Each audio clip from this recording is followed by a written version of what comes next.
Justice.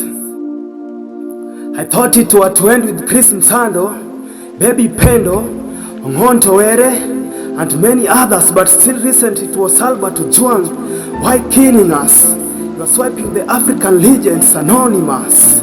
Leo before ni record data IPs, producer niliuliza Freza uko sawa, nikasema naam, zinadanganya.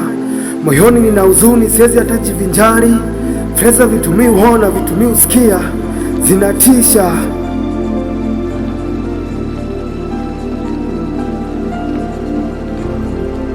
Hey cousins, we call ourselves cousins, but I guess you are lying, ni utani squeezy.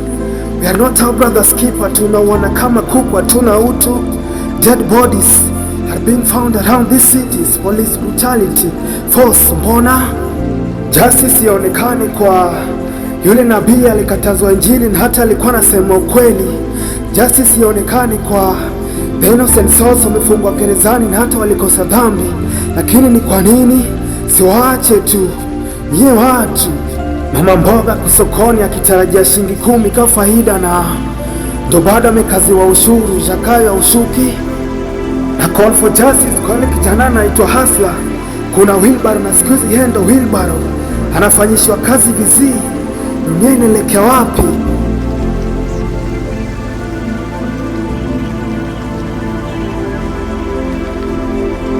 A call for justice kwa yule kijana amesoma kwa bidii akitarajia mboga ili andikwe, wanataka lipe na anaweza lipa na kazi ya kose.